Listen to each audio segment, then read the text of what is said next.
Good morning and welcome to Mass Memorial Virtual Sunday School. Theme for the quarter, the righteous reign of God.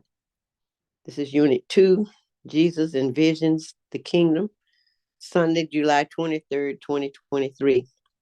The lesson titled Growing Together from Matthew 13:24 through 30, 36 through 43, King James Version. Our key verse, let both grow together until the harvest. And in the time of harvest, I will say to the reapers, gather ye together first the tares, and bind them to burn them, but gather the wheat into my barn. Matthew 13:30, King James Version. The aim for our lesson today is to understand the kingdom principle at the heart of Jesus' parable of the weeds. Also, to trust that the reward of good and the punishment of evil are part of God's plan. Persisting kingdom work when it appears that those who do evil will not be brought to justice. Please keep these aims in mind as we progress in our lessons. Our lesson background, I'm just going to give a short introduction to Matthew because Miss Griffin has handled the last two lessons and gave a detail for the book of Matthew. I'm just going to hit on a few things. It is the first book in the New Testament, and it was written by Matthew, the evangelist. And before he came a disciple, he was a tax collector, and he was one of Christ's most faithful disciples. The book of Matthew also deals with Jesus' genealogy, and it also teaches lessons of life in terms of parables. And so, like I said, Miss Griffin has covered this extensively. The next important word in our background is parable. These are short stories that teach moral and spiritual lessons by analogy or similarity. And we will get into some of those a little bit later in our lesson. Tares or darnels is a type of ryegrass that looks a lot like wheat in the early growth. And just keep this in mind as we get into our story. Reaper is a farm implement or a person that reaps, which means they cut or gather the crops at harvest when they are ripe.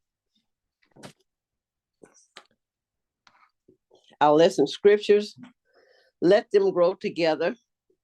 And I did a subtitle, Time Will Tell, Matthew 13:24 through 30.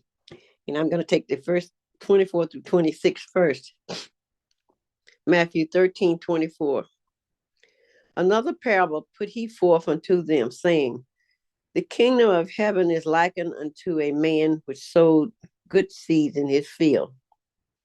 Matthew 13:25. But while men slept, his enemy came and sowed tares among the wheat and went his way. Matthew 13:26. But when the blade was sprung up and brought forth fruit, then appeared the tares also. This is one of the parables that Jesus used, a figure of speech known as simile or metaphor. And here we see that the kingdom of heaven is supposed to be a place where only good. It is a place where only good exists, and that's why this farm that this man planted these seeds was considered to be on good soil. But in the process, the workers noticed that there were some bad seeds or bad players. And what this verse says to us is that where there's good, there's also evil that presents itself along the way. And when we look at verse 25, this represents many things that occur in life. Where there's good, we also see people who like to disrupt peace and tranquility. And we often hear the saying, as where there's good, evil also presents itself. And that's basically what this lesson is about. And so when the owner planted these seeds, he knew what he had planted. But people that work with him didn't understand because they knew he had planted good seeds. And then as things began to grow, they noticed something different. They noticed the weeds start to grow right along with the wheat. And so this verse in particular says that it's like preparing a flower bed. As soon as the flowers start to grow, the weeds start to grow. So we must keep our guard up so that the weeds or the evil enemy do not overcome us in the process. Going to Matthew 13:27 and 13:28. So the servants of the householder came and said unto him, Sir, didst thou not sow good seed in thy field? From whence then has his tares? Matthew 13:28. He said unto them, An enemy has done this. The servant said unto him, Wilt thou then that we go and gather them up? Okay, this shows the concern that the servants had about what the owner had done, because they knew he had planted good seed, but they wanted to know where these tares and these weeds came from. And so oftentimes we set out in life to have good intentions, and suddenly things change through no fault of our own. And that's kind of what happened with this householder and his servant. He knew what he had done, but somewhere down the line, and we see in verse 28 that the enemy came in and planted some weeds. And so the servants wanted to gather up the tare or remove the weeds. And as we go on to our next verse, we'll see the owner's response to that. He could have said, go dig up everything, but he did not. And that's why I subtitled this Time Will Tell. So as we go on to Matthew 29 and 30, but he said, Nay, lest while ye gather up the tare, you root up also the wheat with them. Matthew 13 and 30. Let both grow together until the harvest. And in the time of the harvest, I will say to the reapers, gather ye together first the tares, and bind them in bundles to burn them, but gather the wheat into my barn. Okay, here we see the owner basically saying that you'll do more damage to take the weeds out now because you can't distinguish the weeds from the wheat.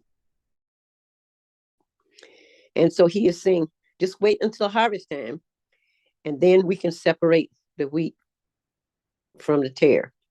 This is symbolic of what will happen in the end, almost like in the book of Revelation, where the good will be separated from the evil. And so that's basically what this parable is about. Those that will enter the kingdom, there will be a separation in the end of those who have not met the requirements to enter the kingdom. And so here the owner is saying, let's just wait and be patient. And when the time comes, gather up the weeds, put them in a bundle, and burn them. This is symbolic of what will happen to those that are not in the will of God at the end. And so we see a lesson. We see this lesson having significance, importance in terms of judgment, the final judgment. And so, if you look at this lesson, Jesus was talking to the multitude. His disciples were among the multitude of people that he was talking to. And so, in our next scriptures, it's very interesting. That is subtitled, Let the Called Glow Together. And I subtitled that An Explanation of the Harvest. Matthew 13:36-43. Now, this is an interesting aspect because here Jesus has been talking to the multitude and the disciples. And so when he sent the multitude away, the disciples followed him into the house and asked him to explain what you just got through talking about. That's basically what they wanted him to do, because they really, in essence, missed the whole point of the parable. And so what he did, Jesus went back in detail told the disciples what all of this represented. And oftentimes this happened to us when we listen to a speaker. Sometimes when he get done, we still don't know what he was talking about. And so this is why it's kind of good to go to Sunday school, because you get a chance to ask questions. Because when the pastor's up preaching, you really can't ask questions without disrupting the service. So let's start with our scriptures, and we're going to take these three: Matthew 13, 36, 37, 38. Verse 36 says, Then Jesus sent the multitude away and went into the house. And his disciples came unto him, saying, Declare unto us the parable of the tares in the field. Matthew 13, 37. He answered and said unto thee, He that soweth good seed is the Son of Man. This is an explanation of the owner. It's equivalent to the Son of Man. Okay, Matthew 13, 38. The field is the world. The good seeds are the children of the kingdom, but the tares are the children of the wicked. We get into a little English definition here, metaphors and similes. And so the field is considered the world. And what God did, he planted good seeds. He planted good seeds. But there's also wicked ones out there. So they are children of the kingdom, and they are children of the devil, or children of the enemy. And so these verses are just saying that the children who inherit the kingdom are a result of good seeds, and the bad seeds are those that have chosen to do evil, to declare evil ways. So, in other words, Jesus had to go back and break it down. He had to break down what the honor meant, what is meant by good seeds, what is meant by bad seeds. So, if you think about in the world today, you almost have to take the fact that there's more good than evil, and oftentimes that's what keeps things together, knowing that there's more good than evil. But because we don't see the immediate result of punishment of evil, we tend to become very distraught or very negative about what's going on in the world. But this lesson is an indication that in the end, there will be separation between good and evil. Our next scriptures, Matthew 39, 40, and 41. The enemy that sowed them is the devil. The harvest is the end of the world, and the reapers are the angels. Matthew 13, 40. As therefore the tares are gathered and burned in the fire, so shall it be in the end of the world. Matthew 13, 41. The Son of Man shall send forth his angels, and they shall gather out of his kingdom all things that offend, and them that do iniquity. So this is the final separation. And here, the owner just declared that the harvest is the end of the world. It's the day of judgment. And in this lesson, the reapers are referred to as the angels who will do the separation. And it says, therefore are the tares are the evil people, and they shall be gathered and burned in the fire. So shall it be in the end of the world. So actually, this really is a prediction of the book of Revelations. Revelation gives you the detail of what will happen in the final judgment. And it says, the Son of Man shall send forth his angels. They shall separate the good from the bad. And anybody that has done any wrong or any iniquities, that they will be put into a different category in the end. So Jesus had to take time to break this down for the disciples and for us too, because if we aren't familiar with sowing and reaping and planting, we probably would get lost with the initial part of the story. But Jesus takes the time to explain it to his disciples, what he meant word for word.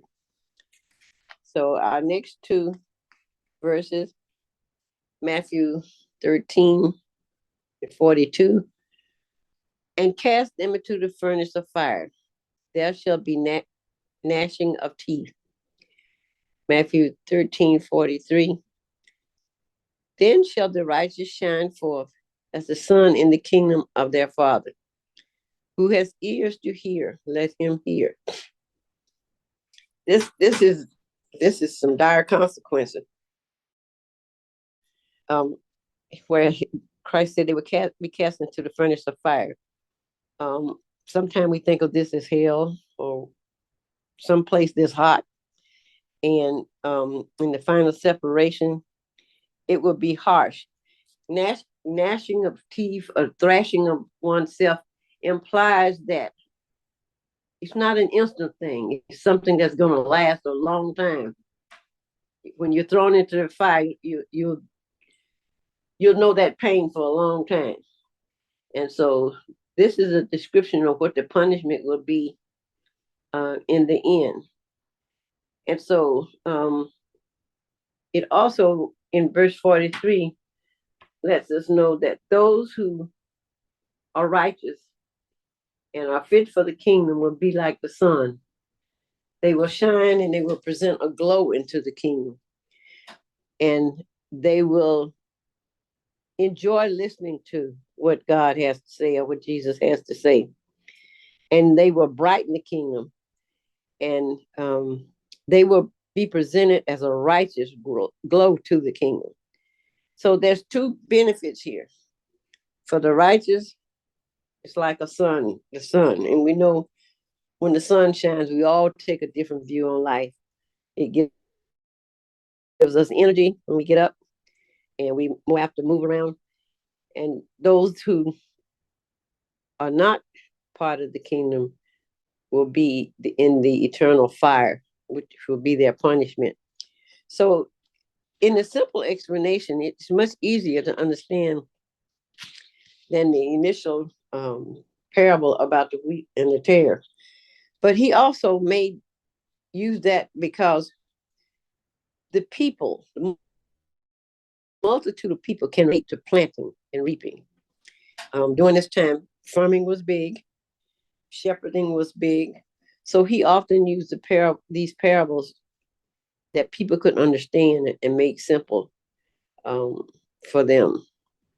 But this is a good lesson, but it's also, it gives us some hope that in the end, those who don't do good or that do evil will be punished. But oftentimes, we must have the patience to wait because punishment is not in our time. Punishment is in God's time. The ultimate punishment is in God's time.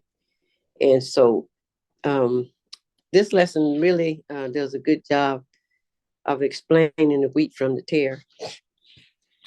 And this lesson also has some practical applications.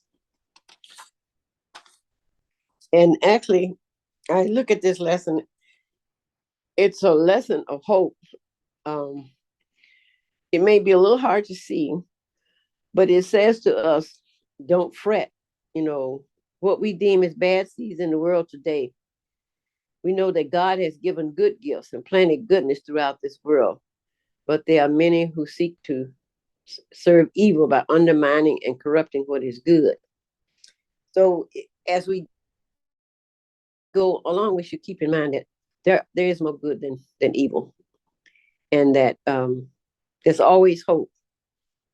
And we know there's hope because we know there's something better.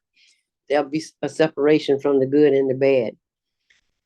And this might be difficult to see when we look at what's going on in our world politically. It seems that some people just go unpunished and unpunished and unpunished.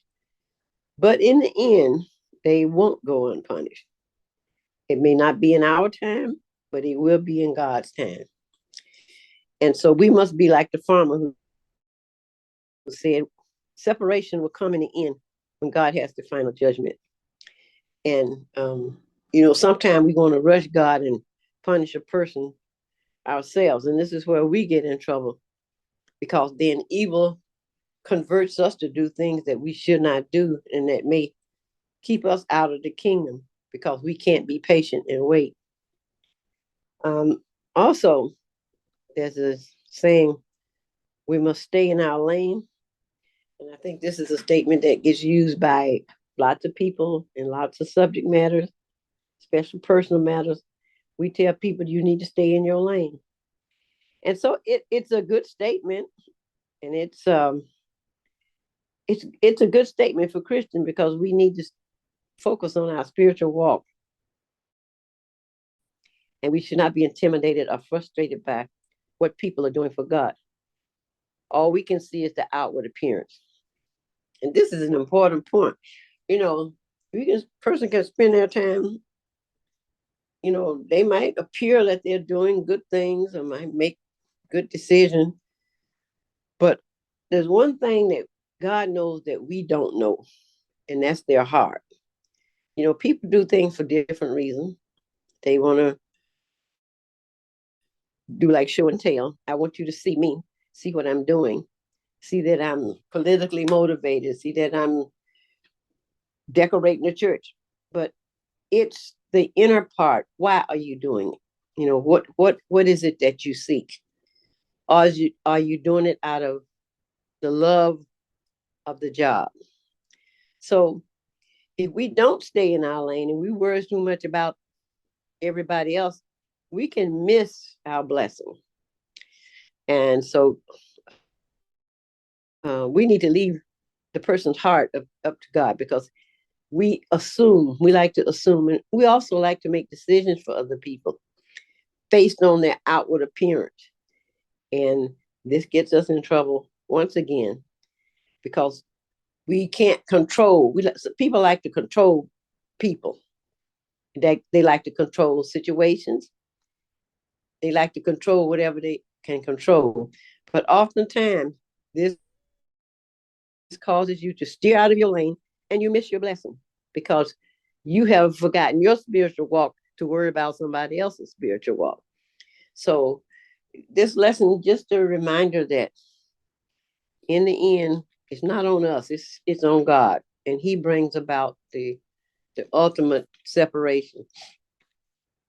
And also, in our lesson, the farmer realized that it takes time to distinguish the wheat from the tare. And here again, we need to be cautious in our walk, that we don't falter because we're watching somebody else in church or out of church, or they don't do nothing on the church and sit down. We don't know what that person is doing. They could be serving the poor.